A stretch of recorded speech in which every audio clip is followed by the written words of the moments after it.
we were and then the environment was cleaned up. The first time I was hearing about this stuff. Wow. It was totally new to me. Dele with social impact consulting.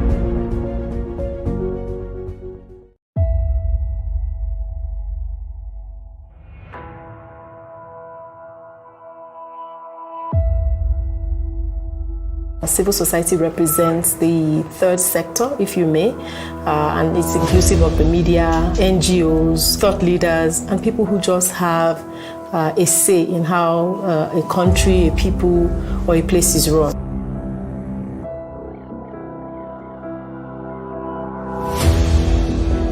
At the core of the work that we do is a strong belief that to really address educational inequity and inequality requires us really building a critical mass of dynamic, passionate, committed leaders who will dedicate themselves to addressing the different issues within the educational sector and the educational space.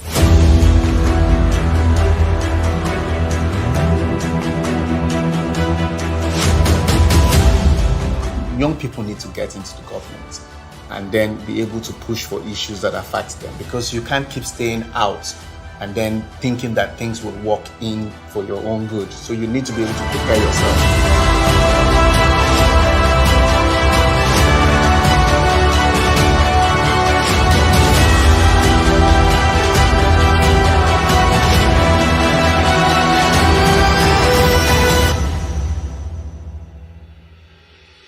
Civil society represents a community of engaged individuals who work with us to build consensus around progressive policy options and to give citizens a voice in governance.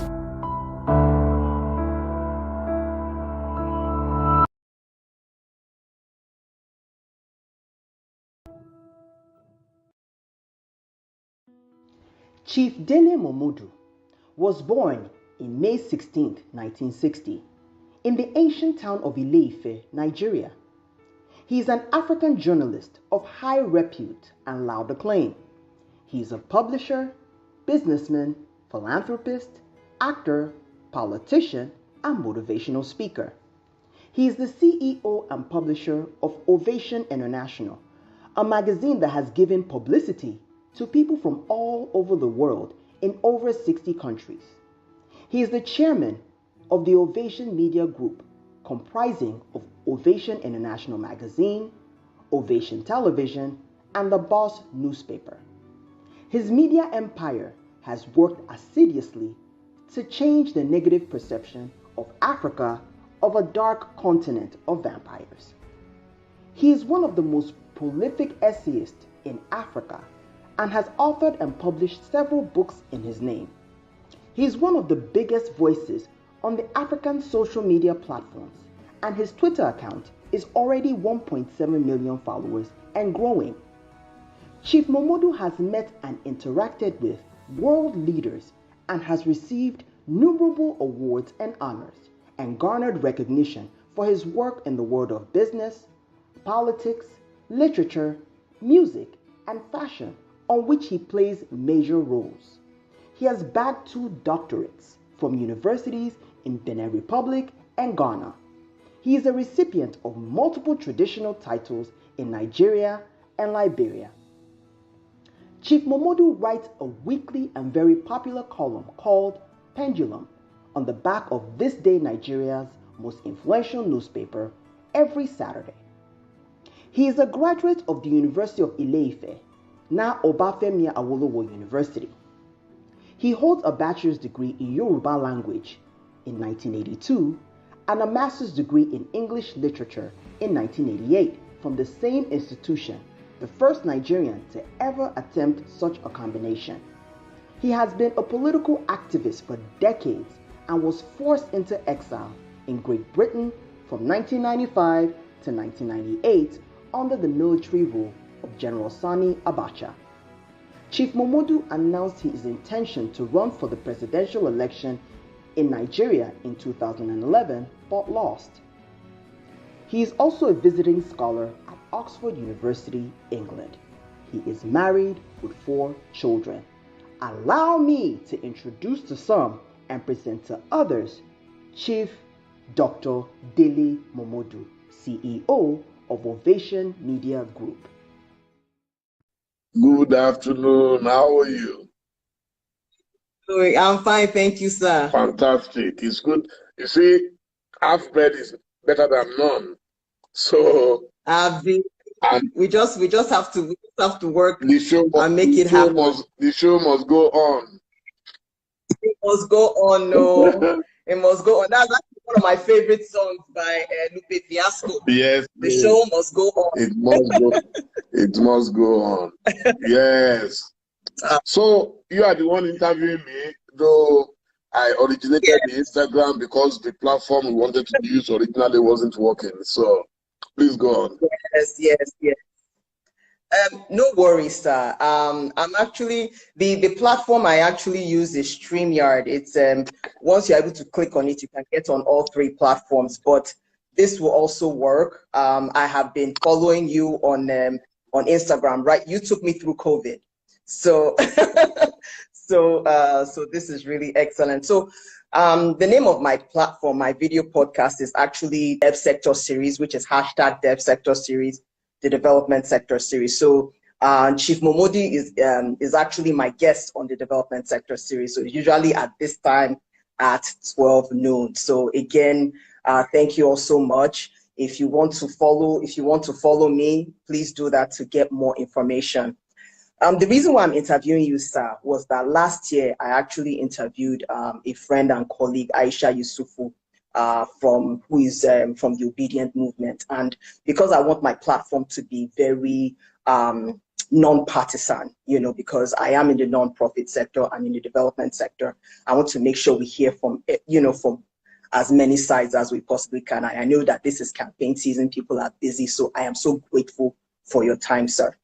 Oh. So we're just gonna ask you a few questions, sir. Yeah, please go ahead. Okay, so let me ask you, based on your experience, how do you think politics has changed over the years? Well, I would say it hasn't changed much. Contrary to what a lot of people might say, it hasn't changed much. I have been in politics since 1982, which is over 40 years ago. But I didn't contest elections. So in Nigeria, once you are not a contestant, people don't see you as a politician. But to borrow the old cliche, every man is a political animal. So we're all politicians. Even in our homes, in our offices, you have to play politics. You have to set up structures for your business, without which you won't be doing what you are doing now. So politics in Nigeria is usually played based on three major planks. And I will tell them, the first plank is ethnicity. The second plank is religion. And one of the most important planks is plenty of cash. So those are the three planks. Ethnicity, religion, and plenty, what James Ali Chase called the whiff of cash. You need a lot of money. In fact, recently I was speaking to one of our great leaders, Governor Aminu Tambua of Sokoto State. I said, Oga, I will never contest again unless you guys just decide to dash me. If you tell me, Dele, okay, you are our consensus candidate and we're giving the presidency to you, everybody coming together to say it is yours, then we back you. But to say I will go and pick a form and just go into a misadventure, it's not going to happen. Because I am an insider, and now I can see what it takes, what it entails. That is why when I see some of my young friends who are very excited that their candidate is going to be the next president of Nigeria, it is not that it's not desirable. It is. It would be nice to have a younger face, to have someone fresh.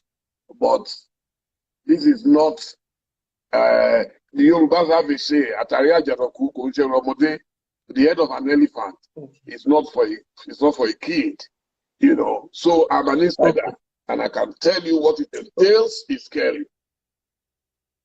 So you're telling me that based on the way, are you saying that it's never going to change? So what a lot of young people or a lot of people are hoping for in terms of change they call it, like what people call it now is the stomach infrastructure in terms of money, ethnicity, religion. Is it that it's never going to change? This is like there's a saying in the States, in the US, that says it is what it is. Is that what you're saying? That the money I'm talking about, yes, sir, is not about stomach infrastructure. The money is about building the superstructure. For you to fly to 36 states in Nigeria plus Abuja. True. Just look at, even for me, logistically, I used to travel with just about 2 to 3 people. Every flight, we run into millions. You are going to stay in hotels. You are going to have transportation. You are going to spend money on security. You are going to spend money, even a lot of people who will attend, even the venue where you are going to hold your rally, you have to pay for it.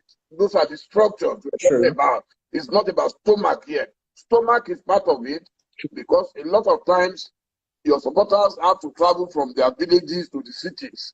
And even if you can't offer them food, won't you give them water to drink? That is the structure. All these things run into billions. Then on the day of the election, if you are lucky to survive to the day of the election, you are going to, as a presidential candidate, you are going to need people to man every polling booth across Nigeria. And it runs into hundreds of thousands. So you need 1 to 2 agents. Are you going to tell them to come there free of charge? You won't give them anything. You won't pay for their services. Those are the structures. People think when we talk about structure, it's about bribing people. No. You understand? So you're talking about the logistics. So based on, you are going to spend a lot of money on advertising. You have to spend money on advertising, your billboards, your flyers, your posters, radio jingles, television, social media engagements. They all run into billions. It's not a joke. Okay. So, so now, so what do you think? I know you talked about the logistical aspect of things. I read this book by Aisha Yosori that Love Does Not Win Elections. So she took us through. I'm sure you must have heard of the book, obviously. She took us through the process of what she had to go through to run for House of Representatives, and she lost.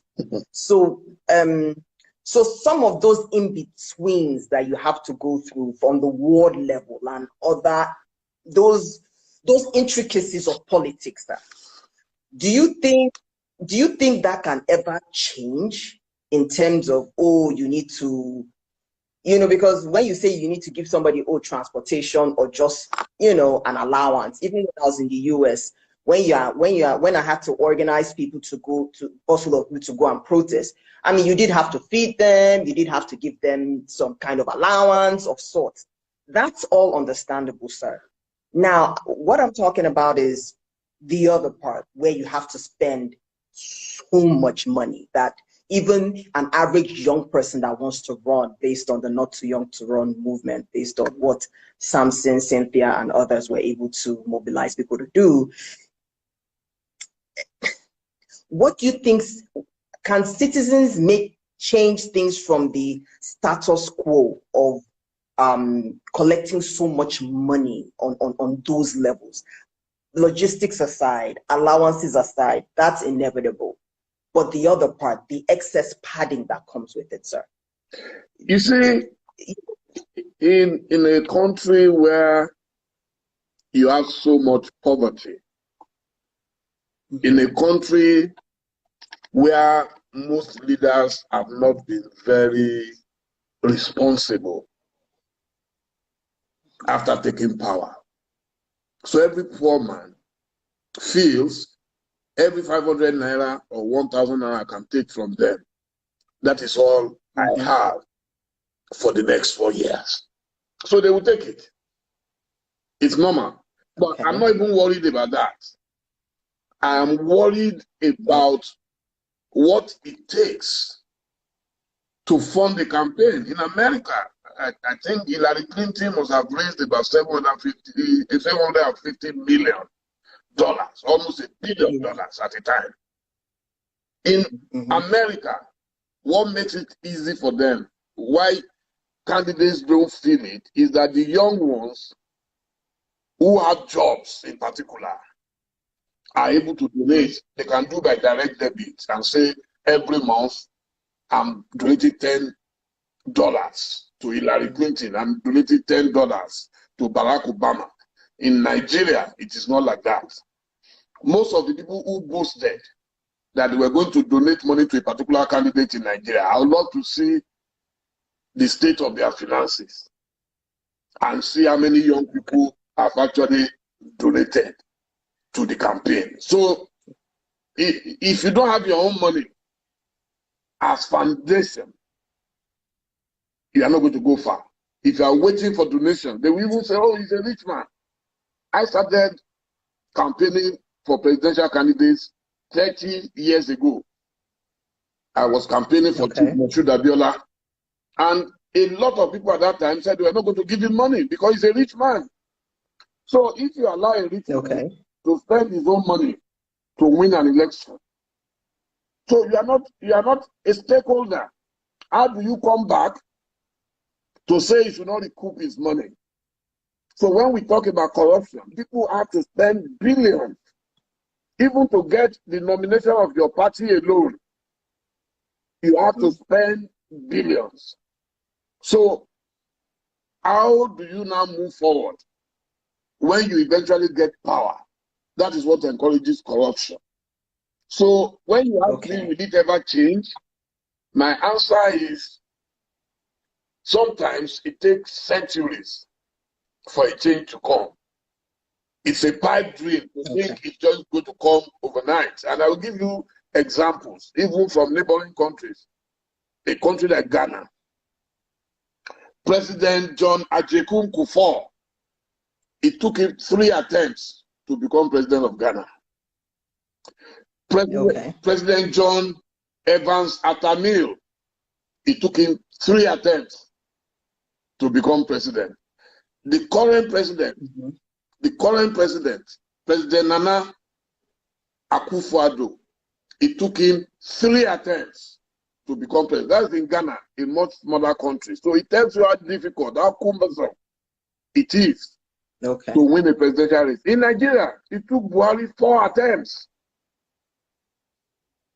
In Liberia, it took President George Weah 2 attempts over a period of 12 years. It took Chief Abiola, my last example.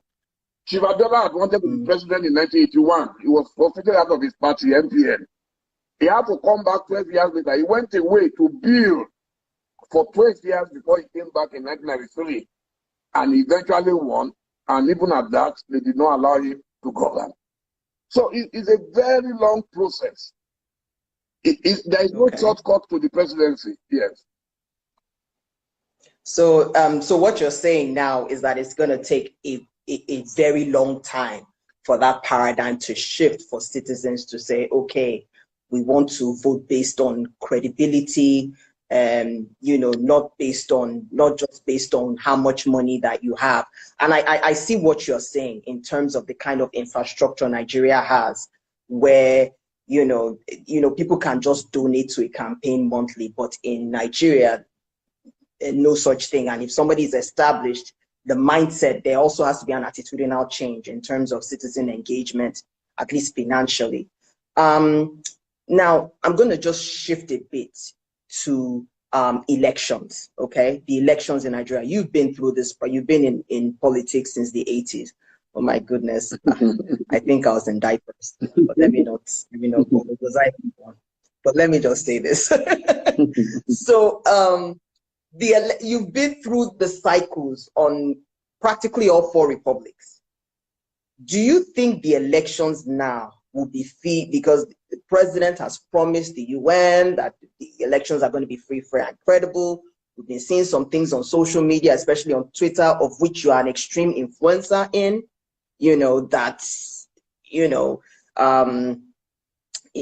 some issues are happening in INEC and what have you. Then you have election observers with civil society organizations that, observe the elections and provide reports. But based on your experience so far, sir, what are your thoughts on the credibility and transparency of elections in next month?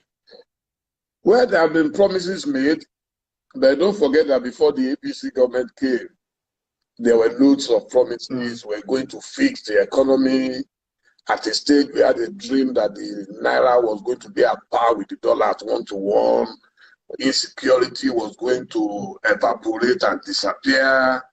We're going to build infrastructure. Lagos Ibadan is yet to be completed nearly 8 years after. We're still on it.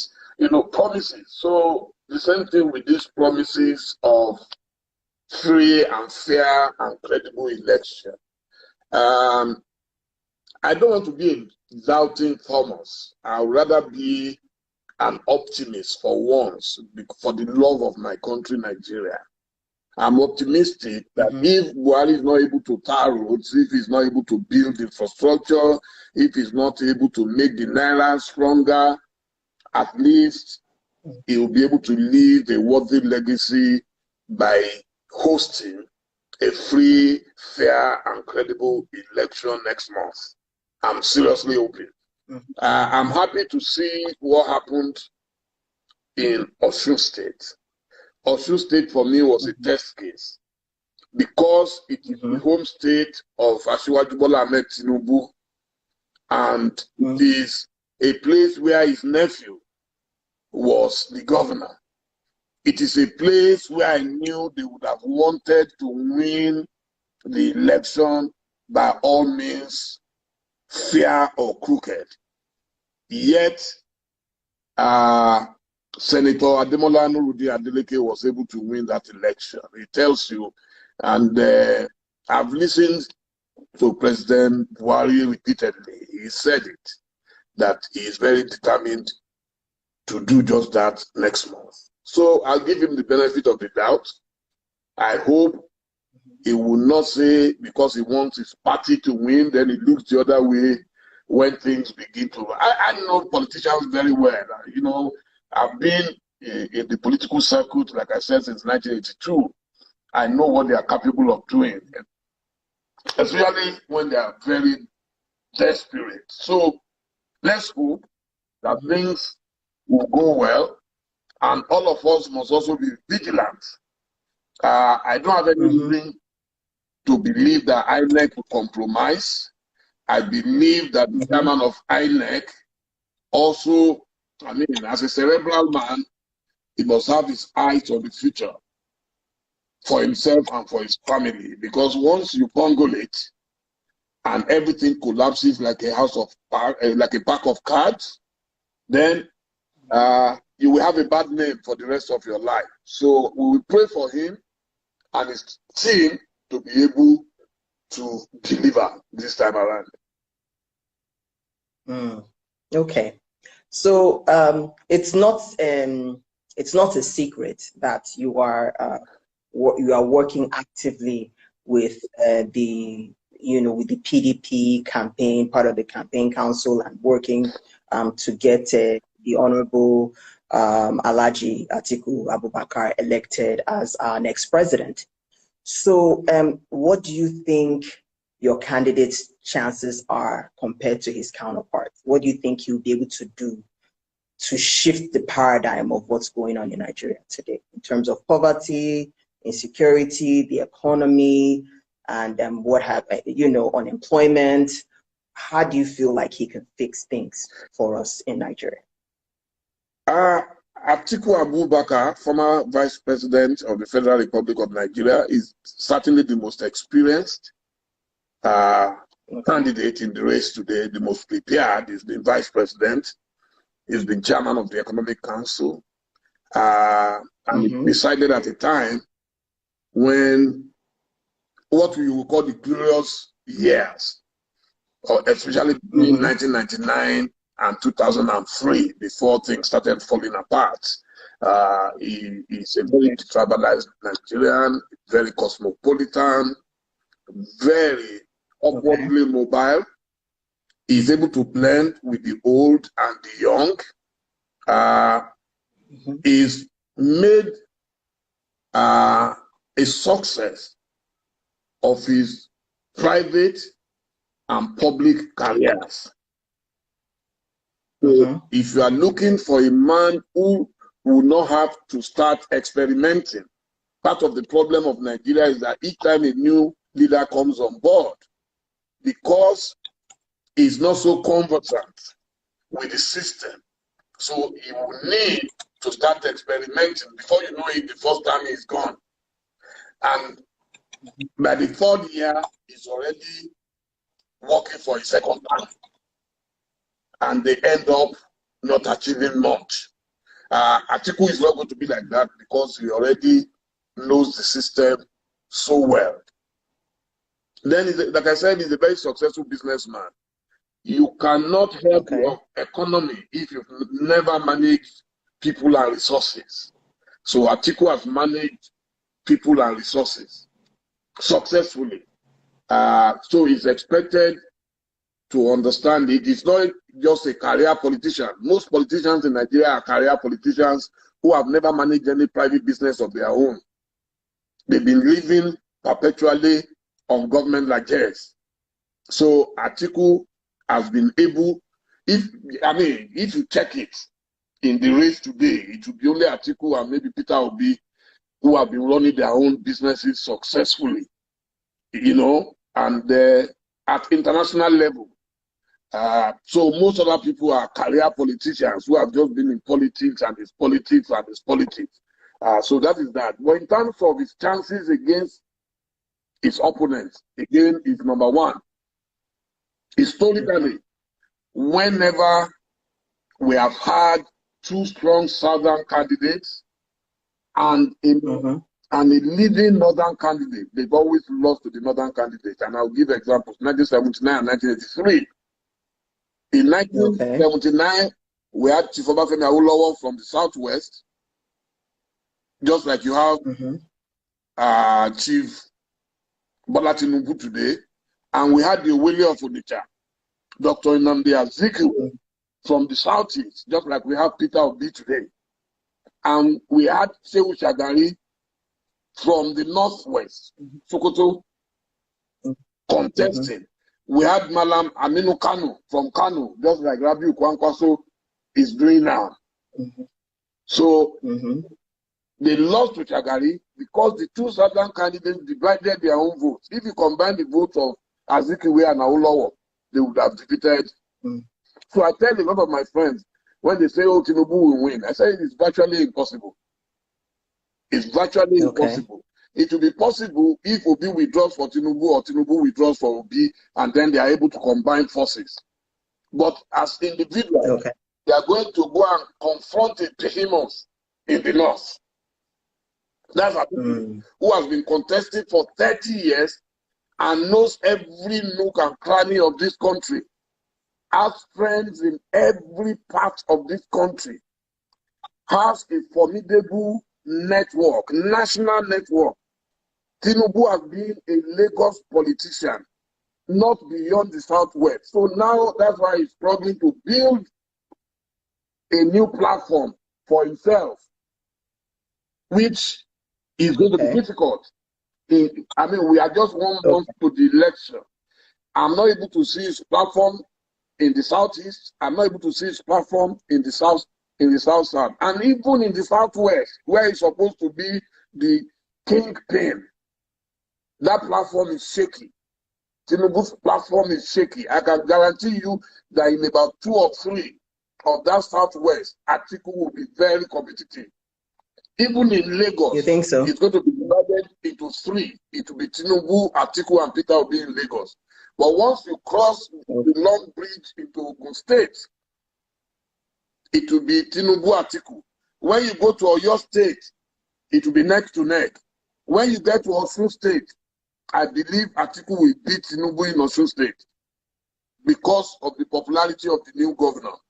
When you go into Ondo State, it will be neck to neck. When you go into Ekiti State, it will be neck to neck. And that is an area that you would have expected Tinubu to lock down completely. For Tinubu to win, yes, you cannot depend on outsiders to make you president. You must, first of all, lock down your own base. Tinubu's home base is the South. If Tinubu, for example, was accepted in the Southwest, in the South-South, in the Southeast, then all he needs to do is to go into the North Central. You need 4 regions to become president. And you need 25% in minimum of 24 states. Atiku will get that almost effortlessly because Atiku will get 25% in every part of the North. Okay. Whether he wins it or he doesn't win it, he will get. So that's 19. He's already at an advantage over the South. 19 states in the North, 17 in the South. So Atiku will get 25. So all he needs after getting 19 is just 5 states in the South. There is no way he's not going to get 5 from the South-South before he now goes to the Southeast. There is no way he won't get it in the Southeast. And there is no way we will not get 25% in the North, so in most of the states in the Southwest. So if he will cross that line, then what he will now be fighting for will be the popular vote. And you know, in the North, Northerners don't joke with voting. You and I will be blowing grammar in Lagos, we'll sit down in Ikoyi, in Victoria Island, and be doing analysis why those young people will be voting in the North. That's how it works. That's why I said, with Tinubu not being so my question, he cannot rely on the North. So, sir, my question to you now is the issues with what is going on within the party, with the faction of governors that call themselves the G5. Do you think that will affect anything? Because based on what the news that we're hearing, the presidential candidates will not get their support. They feel disenfranchised because the candidate didn't come from the South, and they didn't pick at least Governor Wike from as a running mate or what have you, whatever the speculations are. So, what are your thoughts on that? Are those going to affect his chances? And then you now have the whole Peter Obi and the Labour Party and the young people coming in. How has the campaign council been able to kind of navigate through all those challenges to see if they can clinch the presidential seat in 2023? You know, when it is God's time for a candidate, he clears the way. God has deliberately cleared the way for Atiku Abubakar. It's very simple. Once you have 2 strong Southern candidates, they can't beat Atiku. I told you, if Obi withdraws for Tinubu or Tinubu withdraws for Obi, then there will be trouble. But that's impossible now. So what about North Central? You think Atiku has a North Central? I've told you, there is no part of Nigeria. You see, Atiku is not the one that will be on the ballot. It's PDP. PDP is the oldest surviving of them all, of the mainstream parties. From 1999 to date, PDP has not changed. PDP is rock solid. So they have their structure, they have their platform, they have their supporters, their followers, they have, do you understand? So PDP is going to be on the ballot. When you are voting that day, you are not going to say Atiku's name or Tinubu's name or Peter Obi's. So people vote according to the parties. That's number one. Sure. Number 2 is that the North has more voting power than the South. In the South, I can tell you that a lot of Southwesterners, for example, will not vote for Tinubu on principle. not because they hate him, not because they don't see him as one of them, because they are enlightened voters. Wherever you have enlightened voters, they will argue before they make their choice. In some parts of Nigeria, a king can instruct, a pastor can instruct, and a man can instruct and say, this is who you must vote for. That is easier in the north than in the south. And you already have two people in the south fighting. In the north, you have only one strong man. That's Atiku. Oh, people will say, what about Rabiu Kwankwaso? That's why I mentioned Malam Aminu Kano earlier on. Aminu Kano had always controlled Kano. But it didn't affect the chances of Shehu Shagari. There is nothing Rabiu Kwankwaso can do. It will not affect the chances of Atiku. Do you understand what I'm saying? Then the G5 you mentioned, there is only one governor that will still be very influential, and that is Governor Seyi Makinde of Oyo State, because he has to run a second term. So you can see that he's been very careful. He's a wise man. He knows that if he destroys PDP in Oyo State, he might then perish with it. That is why he's been very clever and diplomatic. Even Governor Wike, I know him very well. He's a very smart, intelligent man. He's angry. You know, when you are angry, you can say anything, you can do anything. But I can see in the last 1 week or so that he's beginning to realize that, am I going to burn down the bridge that I crossed to where I am today? For him to allow PDP to use a stadium in Port Harcourt for our rally, it tells you that he's smarter than most people think. People think, oh, it will be so irrational, it's not going to even allow PDP near Port Harcourt. No, it is those who don't know him. When he is angry, you know, those who get angry, when they get angry, they are also the softest human being to deal with. Because eventually, just as soon as they get angry spontaneously, they also calm down at some point. He's angry, he has every right to be angry. We have not, you know, argued that with him. But he knows that his best option today is still PDP. He might not support Atiku, he might not support our chairman, Ayu. But he knows that wherever he goes today, do you understand? They will treat him like a second-class citizen. Because they know that his options are very limited. That's what is going on. As for my brother in Benue, Governor Otto, I know he's been talking about Obi and all that. It is his choice. It is his choice. So, but if you think that will affect him, I mean, coming from so many of his people have died from the backlash. That has nothing to do with Atiku. That has nothing to do with Atiku. Yeah. Anybody who knows Atiku, in fact, part of the complaints sometimes they go in the north was that, oh, he's too free with everybody. But now they have seen that that's the person Nigeria needs. Nigeria needs a man of unity, a man of faith, a man who does not discriminate against you because you are a northerner or you are a southerner, or because you are a Muslim or you are a Christian. That is the sort of man. He has demonstrated it in his private life. Okay. So, I mean, speaking of Atiku, let me just kind of brush this a bit. You know, there's one of his disgruntled special assistants that has been very active on social media, making a lot of allegations against the honorable former vice president. Has that tilted the vote? I mean, what are your thoughts on that? Because this is really, you know, is this going to change anything? Anywhere in the world, nobody respects a blackmailer.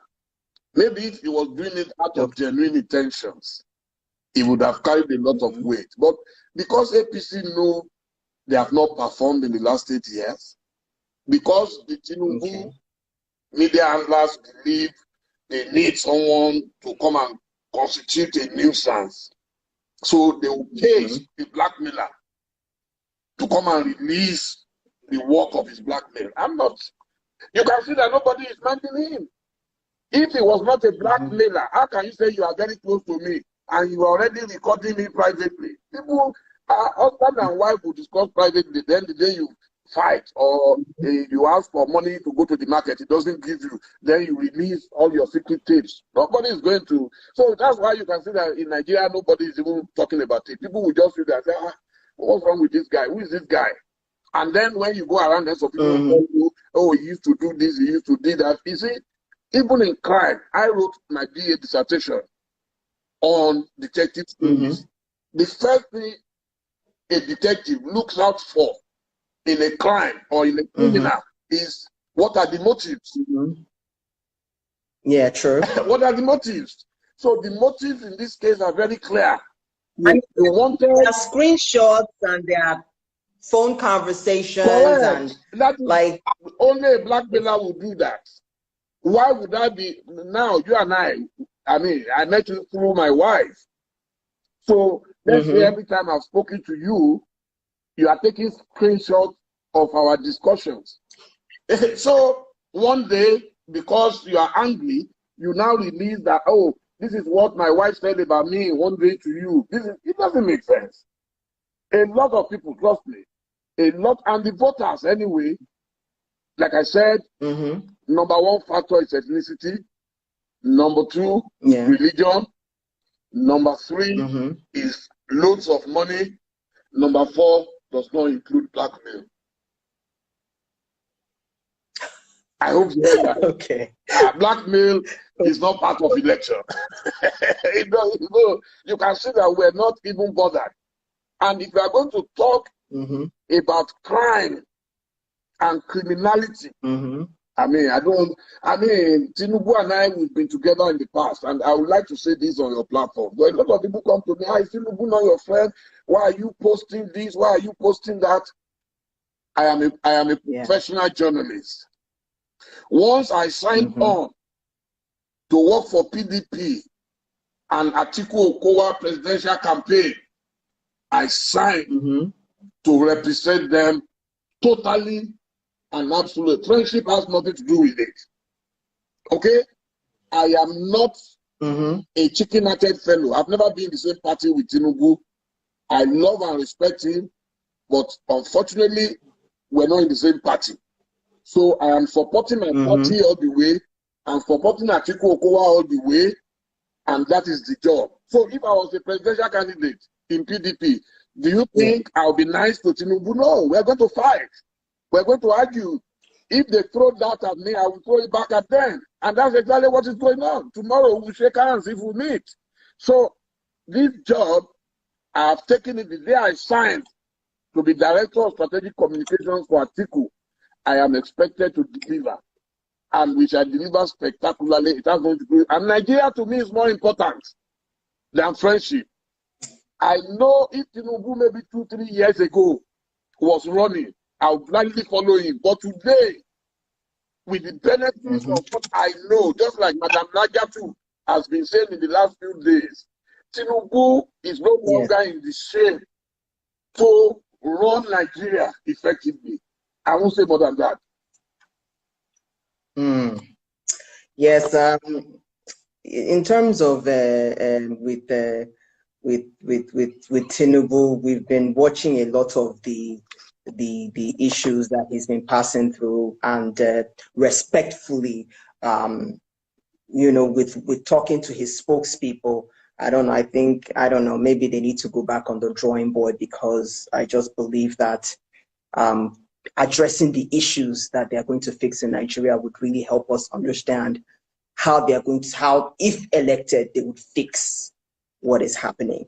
So I just have I have one more question, and I'm gonna, if you don't mind, put it to the floor. Before you go, fixing the problems of Nigeria is nothing. There is nothing they can do about it. It's like your office. If you have malaria, can you go to work?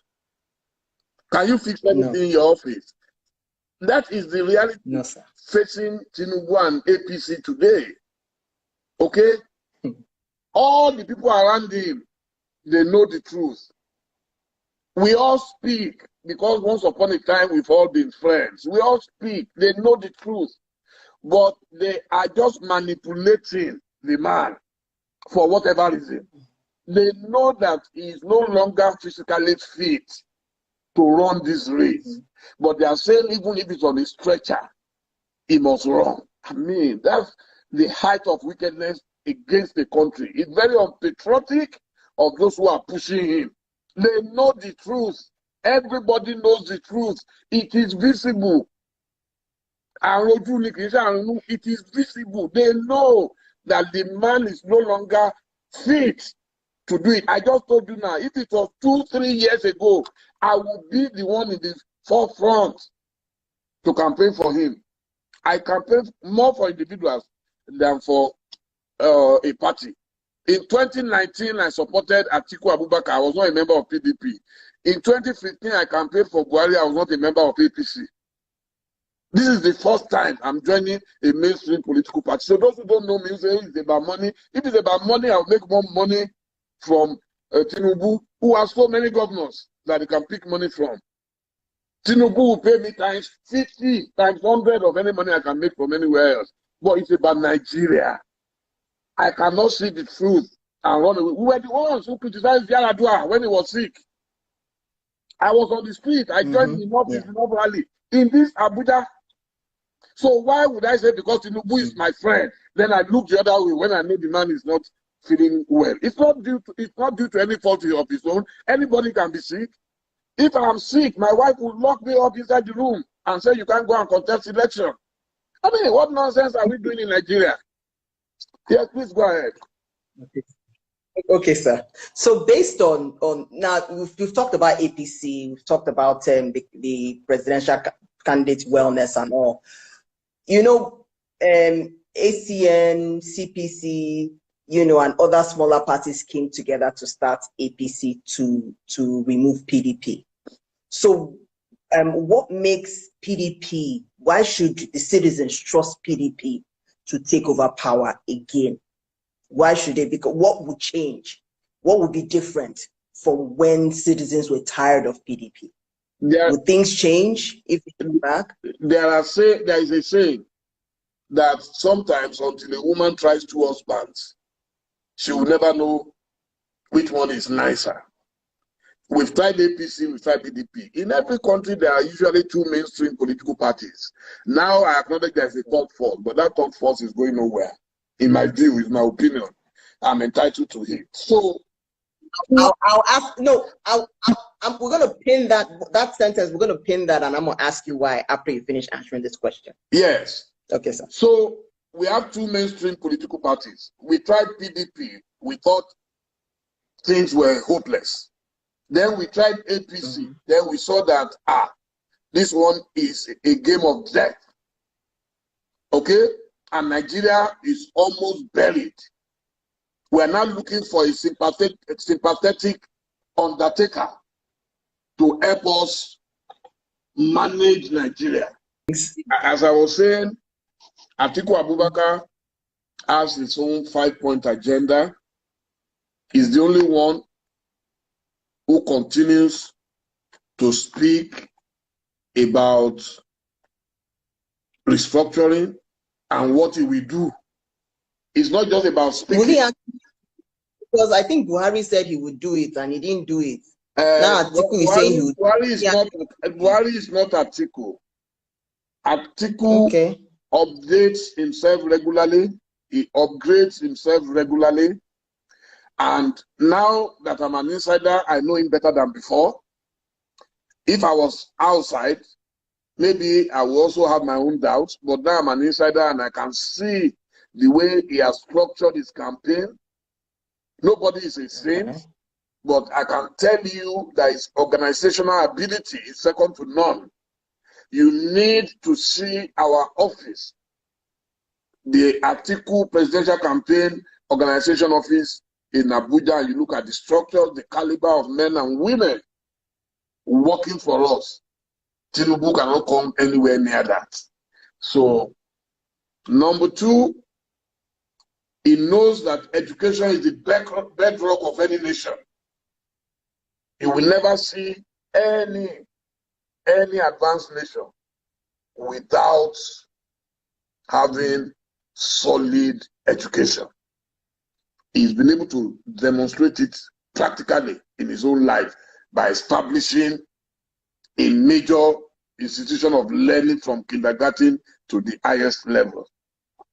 So if you talk about agriculture, diversification of our economy, it's been involved in it. So Yorubas say, the president is going to borrow you a dress. You will look at what the president is wearing. Atiku is extremely intelligent, is very passionate about Nigeria, and is very determined to succeed where others had failed. That for me is a major line, that you must note. He has been able to demonstrate his determination to succeed where others had failed. So I don't know if you have any other final questions, but I'm happy we were able to save the earlier one. Yes, you were able to cover, giving some historical context of politics, which is what I wanted to get out of you today. And then also to talk about your candidate and talk about why your candidate is better than the others, and some of the issues that they are going to cover, and reassuring citizens about restructuring, and then even the assurance based on the Osun State election. And it may be an indicator of the transparency and accountability in the larger scheme of things of the national elections.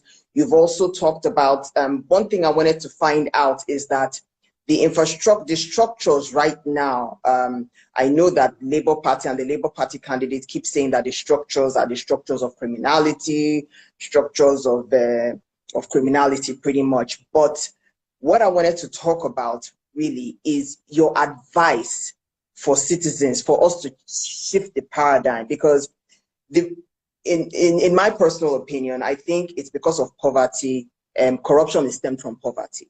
So it's like, how do we shift the paradigm so that the corruption is not so ingrained in our political process to date?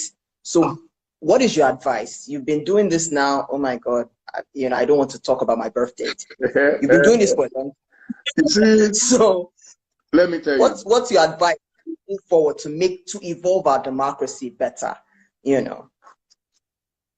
Corruption. You can grade corruptions. They can be graded. Okay, there you are. Yeah. Yes, sir. I said you can grade corruption. The first grade of corruption is out of need and out of want. When you are hungry, the hungry man does not listen to a sermon. He's hungry. It's what we call survival instinct. That's why. So corruption usually starts from need before it graduates to greed. Note that. Okay. Corruption usually starts from need. They send you to go and buy boiled egg. You start licking the shell, because if you crack the shell, it will show.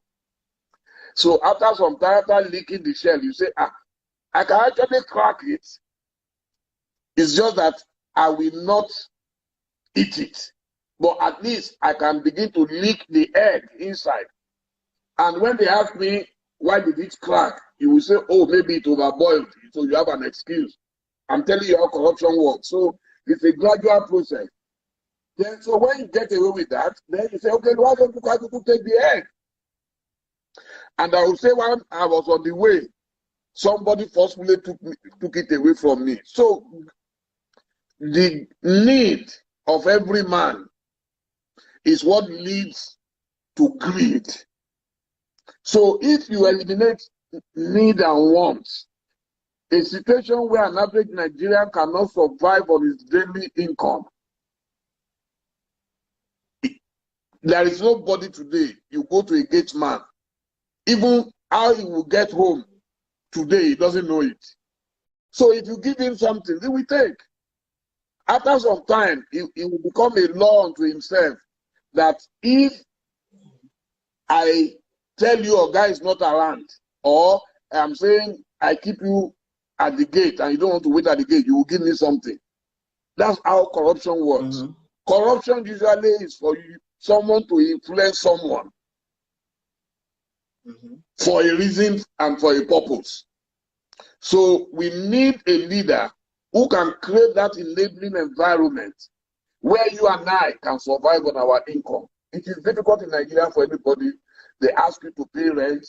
Minimum, you are going to pay 6 months, 1 year, 2 years. Are you going to collect your salaries in advance? So people steal in arrears and they steal in advance because they don't know what will happen tomorrow. That is the problem. So that can be eliminated when you have a man who knows how to structure a business, who knows how to create opportunities for the youth. Atiku is able to do that. He's not a man who is just importing. He's a man who is creating jobs on the ground. He's a man who has his fingers in several pies and has been able to make successes of each and every one of them. So again, thank you so much, sir, for your time. And you guys join me, Social Impact Consult, Dev Sector Series, more brilliant minds like Chief Momodu and others to talk about national development, who they think is best to lead our country to where it needs to go. Thank you so much, and let's change the world together. Thank you so much, sir, for your time. Thank God you, bless you, my dear sister. It's been nice talking to you, and I look forward to speaking to you again.